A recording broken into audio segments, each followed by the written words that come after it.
Like that, we're off once again. Monday mindfulness meditation half hour. Good to see you. My name's Casey. This is the first one of June, June 3rd. Summer's coming, if not here. Um, I'm excited for today's meetup. The topic, among many topics, is social media. We open with that. So, social media, for better or for worse, is modeled after the workings of our mind. Social media, for better or for worse, is modeled after the way that our mind works and processes and operates. It's based on our mind. It's in a way a reflection of how our mind works, social media. And I was talking with a friend a while ago, and I said, your thoughts are kind of like Amazon, where your mind says, well, if you didn't like that thought, you're going to hate this next one, right? Related, similar to, if you had that thought, probably, this one, you might like this one, you might not like this one. And Amazon does very well playing with that algorithm and mimicking or reflecting how the mind works. There's a meme that came to mind in discussion about reflection and how social media is a reflection of the mind. There's a girl who's speaking to the Instagram logo, and she says, "Thank you for ruining my life." And the Instagram logo says, "I am literally an algorithm designed to maintain your attention by learning from your behavior and mirroring back that which, consciously or not, captivates you in the social worlds through which you move. I am literally one of the most fascinating tools for collective and personal shadow work ever created.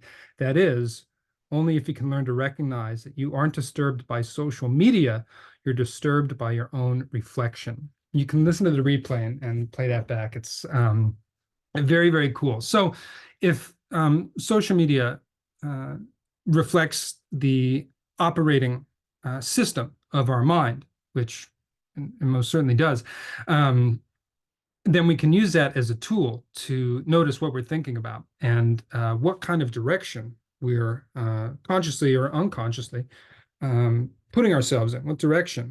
What road are we walking?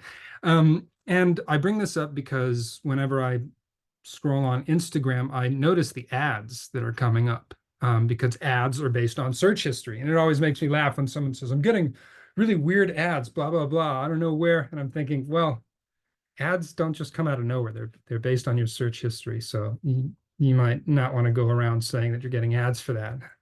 Um, because it's more telling than you might realize. Ads are based on search history, based on what you're looking at. So as I go through my Instagram feed, there's ads for cold plunges, which I already bought, but I don't mind. I like to look at other cold plunges. Meditation, TM ads. The ads involve mindfulness, retreats, yoga, things like that. And so as I'm scrolling through on Instagram, I try to be very aware of what it is reflecting back to me. And I think that the ads are in line with who I am and where I want to be. And even if they weren't, that would still be a reflection of myself, one that I can use as an opportunity to optimize or reframe or redirect my attention or my life path. So social media offers us an amazing opportunity to look inwards to what we're thinking, what we're doing. But unfortunately, it comes across as such a mindless experience that it's easy to fall down a rabbit hole and not really pay attention to what you're seeing or what you're being shown. I bring that up, all of that, because as I was scrolling on Instagram, an ad for a book came up, a book on mindfulness. I think it's relatively recent, hence the ad. The book's called Don't Believe Everything That You Think, which I've said before, actually, here. It's a play on the saying, "Don't believe everything that you hear." There's a bumper sticker I read a long time ago, and the title of the book, indeed, is Don't Believe Everything That You Think. And it's a relatively short read, nothing too profound. I don't think if you've showed up for these meetups even a few times through, most of the points will be familiar to you. But the author talks about negative emotions, and he talks about thinking and thought. And he says thought is a noun. It's like a thing. Thought is a noun. Thinking is a verb. That's an action. And so we have thoughts all the time. That's passive. I mean, thoughts come and go. That's why we dream when we sleep. The mind is always going as long as you're alive. And, you know, we think it turns off when you're when you're dead. Um, but the momentum of the mind continues as long as you're alive, whether or not you're conscious of it. The mind thinks, just like your heart beats, just like your lungs breathe. It's what it does. That's its job. And so with the mind putting out all these thoughts, the thinking is an active verb. It's something that we do. And as such, it's something that we can stop doing, is what the book is, the point that the book is arguing. Lao Tzu, one of the great philosophers, he wrote the Tao Te Ching, kind of the godfather or grandfather of Taoism, perhaps a father, but that was back in 5th or 6th century China. He said, stop thinking and solve all your problems. Stop thinking and all your problems are solved. And we think, well, yeah, easier said than done, right? But that's Lao Tzu. I mean, it's a simple sentence. But if thinking is something that we actively do, then it's something that we can actively not do, which is to say, we just allow our thoughts to come and go, and we decide the level of involvement. We decide the amount of energy or engagement that we use for these thoughts, or what may serve us best, the energy that we don't use with these thoughts, that we place elsewhere, that we direct elsewhere, the energy of mindfulness, the energy of consciousness. Oh, that's what my thoughts are doing right now. That's the video that my thoughts are showing. But thinking, that's active, that's on me, right? And of course, thinking is one of the most compulsive habits that humans have. And um, none of this is new. Eckhart Tolle talks about mind identification, which is what the author of Don't Believe Everything That You Think is essentially talking about. The terms, the vocabulary may be different, but in principle, it's the exact same thing. Eckhart Tolle talks about identification with your mind, which is you believe what you're thinking so much that you believe and you feel that whatever you're thinking is reflective of true reality, which couldn't be further from the truth, thankfully. So that mind identification can really mess us up. And that is part of the human condition, to identify with our mind. But if we realize that the mind identification is a pattern or a habit or a compulsion that is ultimately under our control with practice, right? Because it is an active role that we take or that we choose not to take with our thoughts, that changes everything. That changes the way that we look at the world. That changes the way that the world looks back at us, right? World being social media, seemingly external circumstances, people, things like that. Lao Tzu says, change your mind and all things will fall into place. Change your mind and all things will fall into place. And of course, different translations may phrase it differently because it's in Chinese, but that's the one I'm familiar with. So the author of the book, Don't Believe Everything That You Think, has a statement. He says, negative emotions are an indication of misunderstanding. When we are gripped by negative emotions, it means that we believe what we are thinking. One more time. Negative emotions are an indication of misunderstanding. When we are gripped by negative emotions, it means that we believe what we are thinking. Now, I put that to the test, and it's actually quite effective. And of course, I've heard that point in many different ways over the past, 8 or 9 years. I've been studying Zen Buddhism. These are not new points, but the way that you can describe them, the way that you phrase them, the way that you intellectualize them can help you understand it on a deeper level.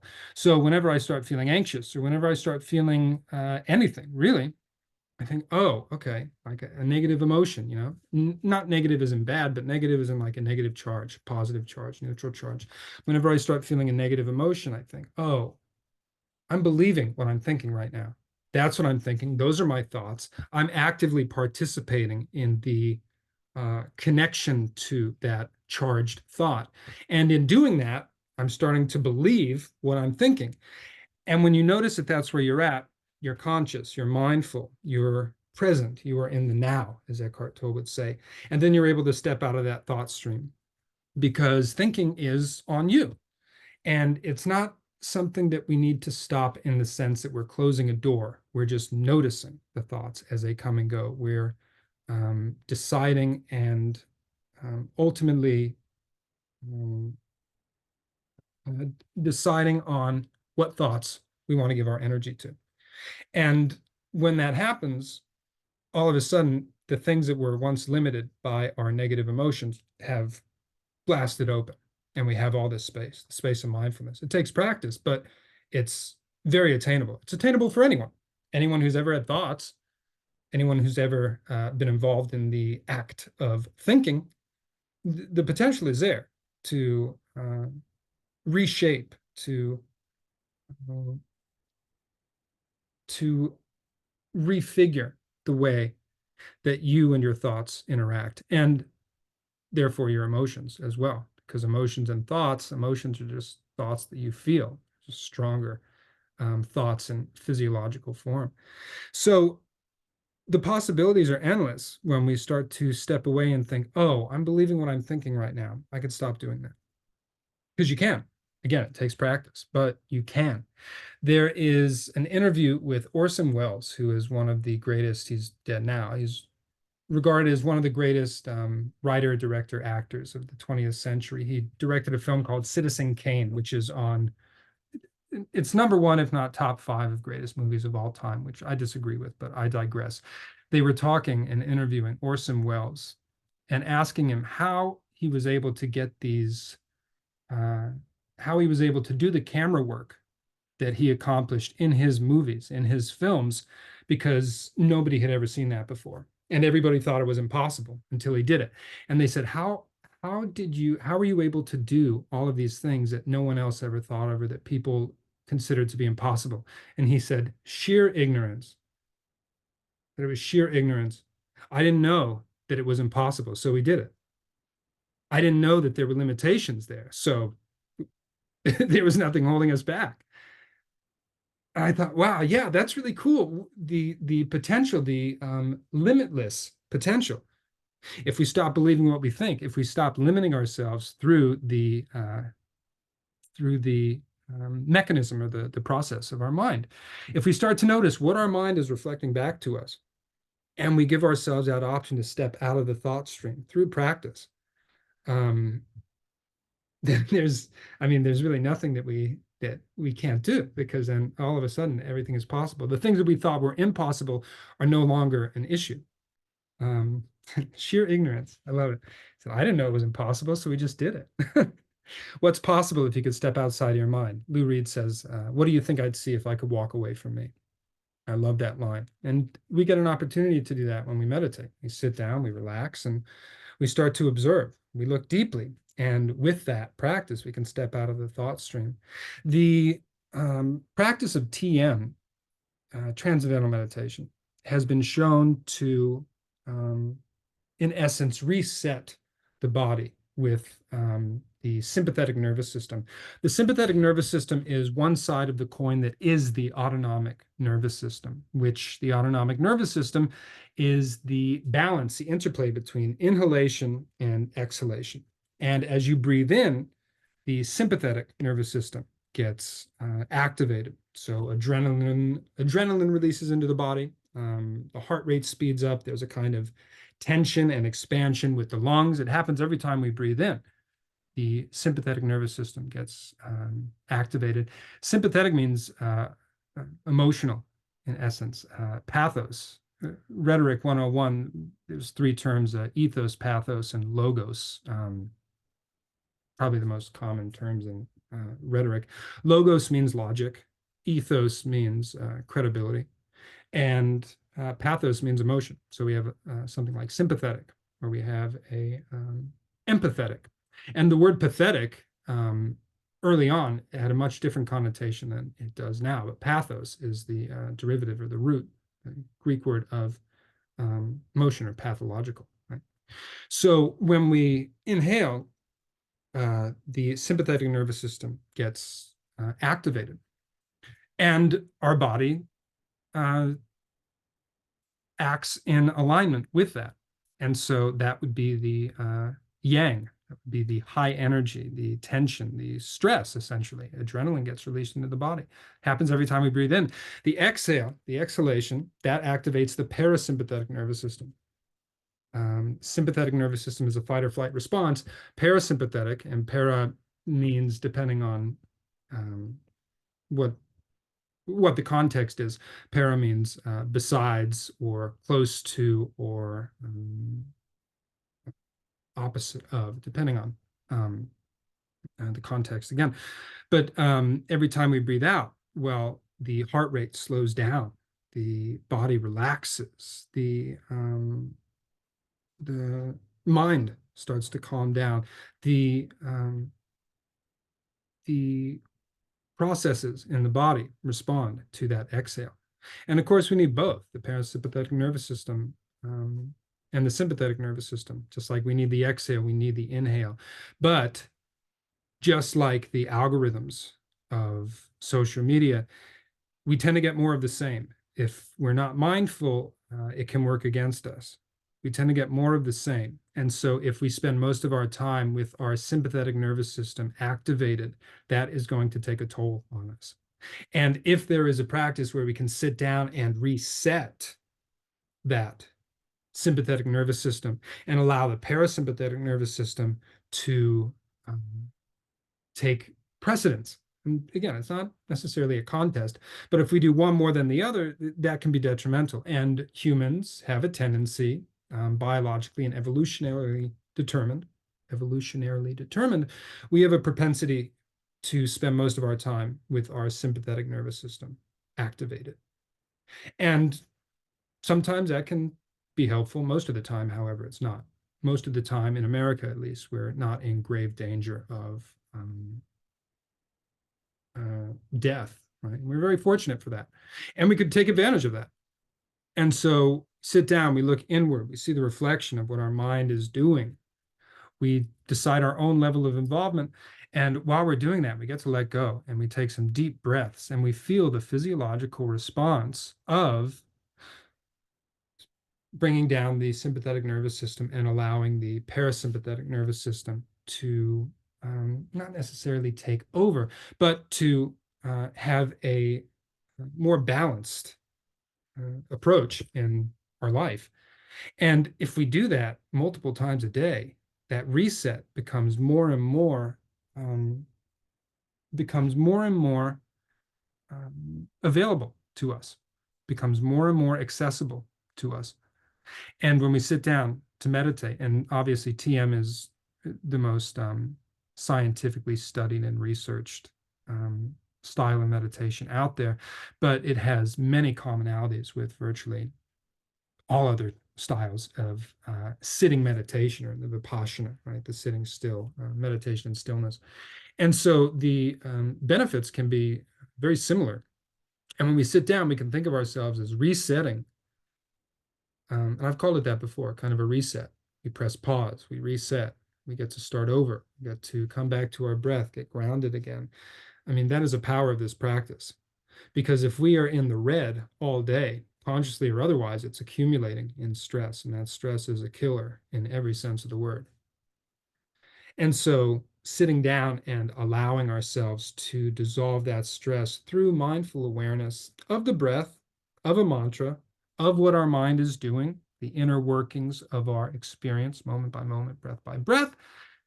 When we sit down to do that and we make that a practice, the benefits are there. I mean, there's no way that you can miss the benefits if you practice that.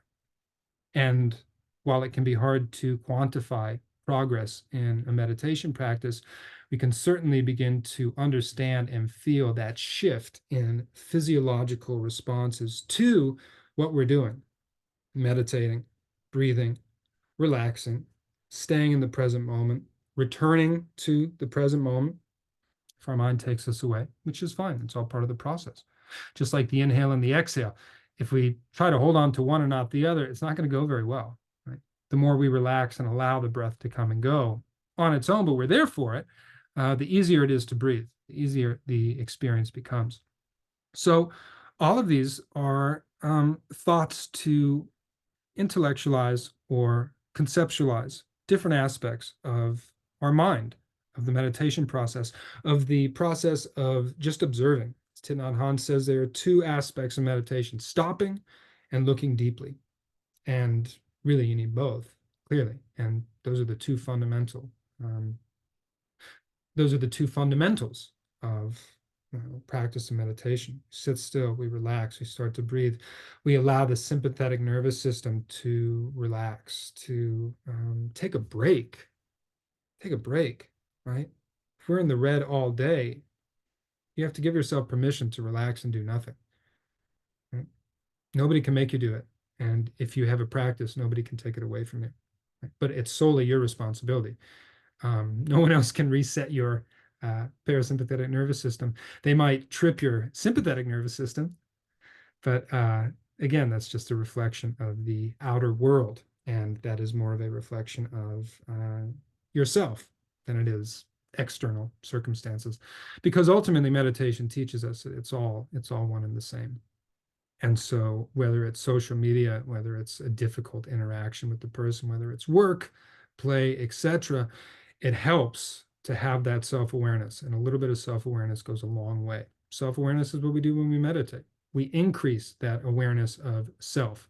And in Buddhism, I know there's a saying,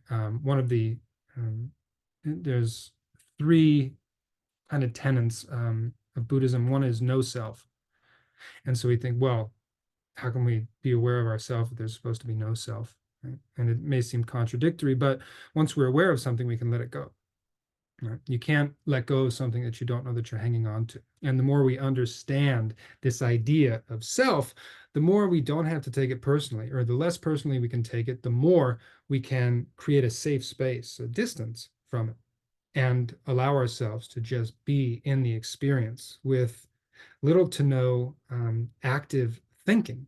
Or if we choose to do that, then it's a choice and it's not a compulsive um, act that feels out of our control.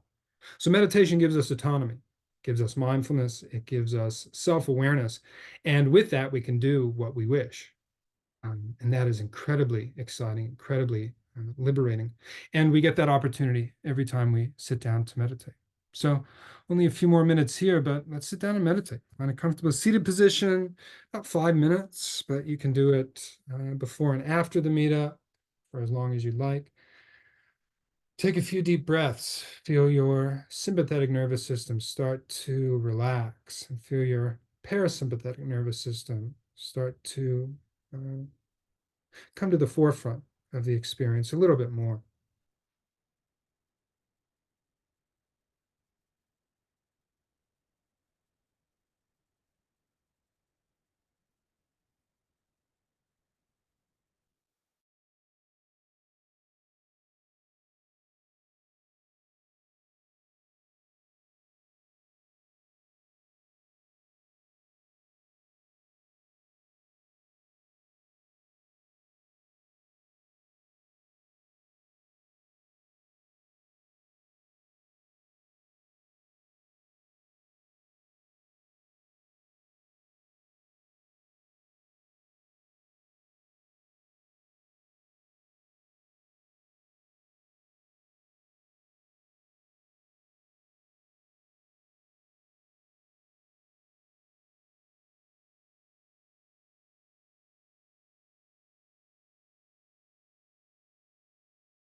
Take a deep breath. Let it go. When you're ready, slowly open up your eyes.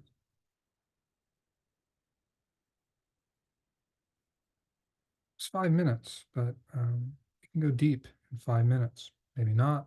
Sometimes we can. Um, I want to thank you for sharing your practice with me as always and allowing me to continue to intellectualize and conceptualize a lot of these principles that I myself am continuing to explore. There's no finish line with meditation. It is a practice, it is a process, and ultimately it's never ending, I think. And so to be able to explore that from a lot of different angles, a lot of different methods or lenses, really means a lot. So thank you for giving me the opportunity to do that and for sharing your practice with me as always. So see you soon. Enjoy your week.